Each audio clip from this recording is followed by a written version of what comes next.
Wali Sanga lebih dikenal sebagai Wali Songgo dalam bahasa Jawa atau Sembilan Wali, orang yang dipercaya adalah tokoh Islam yang dihormati di Indonesia, khususnya di Pulau Jawa, karena peran historis mereka dalam penyebaran agama Islam di Indonesia.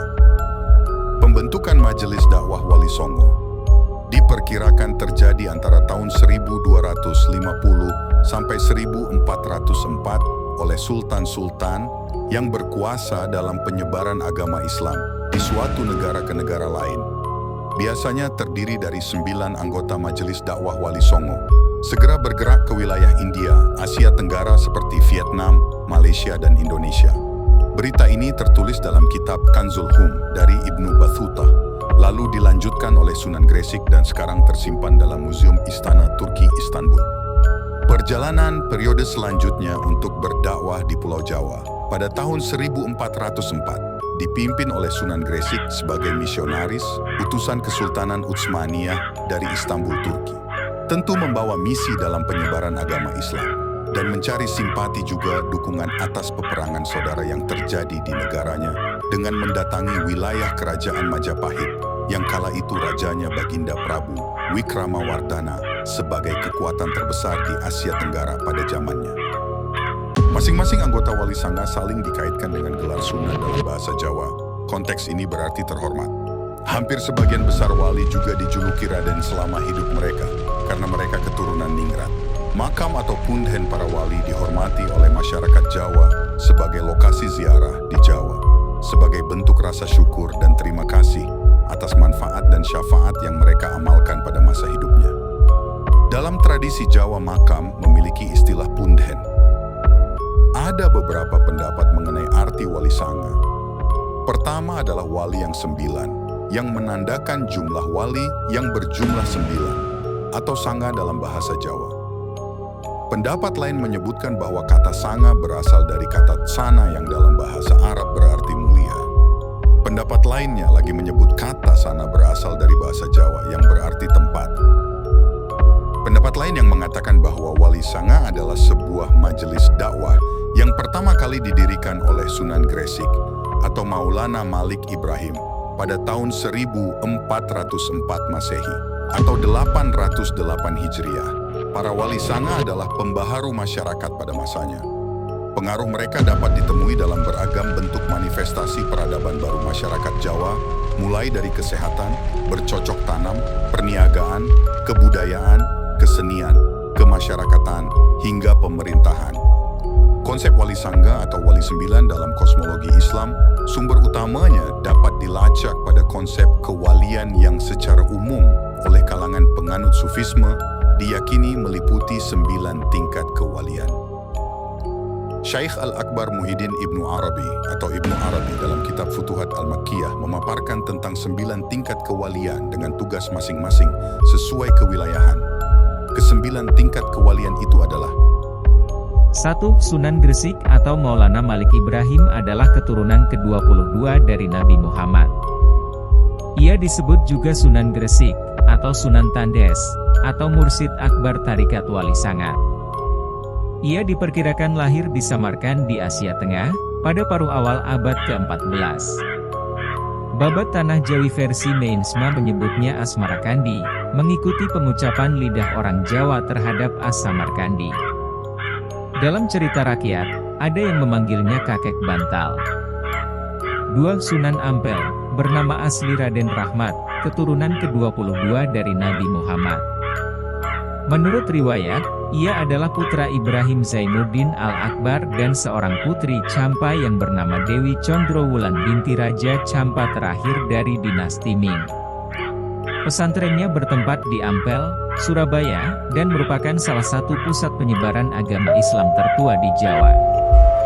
Makam Sunan Ampel terletak di dekat Masjid Ampel, Surabaya. 3. Sunan Bonang adalah putra Sunan Ampel dan merupakan keturunan ke-23 dari Nabi Muhammad.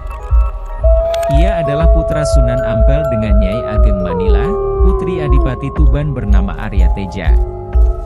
Sunan Bonang banyak berdakwah melalui kesenian untuk menarik penduduk Jawa agar memeluk agama Islam. Ia dikatakan sebagai pengubah suluk wijil dan tembang tombo ati, yang masih sering dinyanyikan orang. Pembaharuannya pada gamelan Jawa ialah dengan memasukkan rebab dan bonang, yang sering dihubungkan dengan namanya. Sunan Bonang diperkirakan wafat pada tahun 1525. Ia dimakamkan di daerah Tuban, Jawa Timur. 4. Sunan Derajat adalah putra Sunan Ampel, dan merupakan keturunan ke-23 dari Nabi Muhammad. Nama asli dari Sunan Derajat adalah Masih Munat. Nama sewaktu masih kecil adalah Raden Kasim. Sunan Derajat terkenal juga dengan kegiatan sosialnya. Dialah wali yang memelopori penyatuan anak-anak yatim dan orang sakit. Ia adalah putra Sunan Ampel dengan Nyai Ageng Manila, putri Adipati Tuban bernama Arya Teja. Sunan Derajat banyak berdakwah kepada masyarakat umum. Ia menekankan kedermawanan, kerja keras, dan peningkatan kemakmuran masyarakat sebagai pengamalan dari agama Islam. Pesantren Sunan Derajat dijalankan secara mandiri sebagai wilayah perdikan, bertempat di Desa Derajat, Kecamatan Paciran, Lamongan. Tembang Macapat Pangkur disebutkan sebagai ciptaannya. Gamelan Singomengkok peninggalannya terdapat di Museum Daerah Sunan Derajat, Lamongan. Sunan Derajat diperkirakan wafat pada 1522. 5. Sunan Kudus adalah putra Sunan Ngudung atau Raden Usman Haji, dengan Dewi Sari binti Ahmad Wilwatikta. Sunan Kudus adalah keturunan ke-24 dari Nabi Muhammad.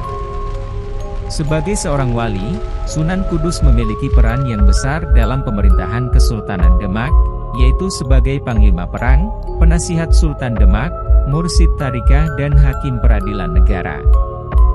Ia banyak berdakwah di kalangan kaum penguasa dan priai Jawa. Di antara yang pernah menjadi muridnya, ialah Sunan Prawoto penguasa Demak, dan Arya Penangsang Adipati Jipang Panolan.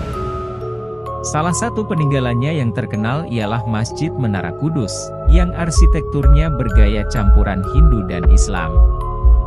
Sunan Kudus diperkirakan wafat pada tahun 1550.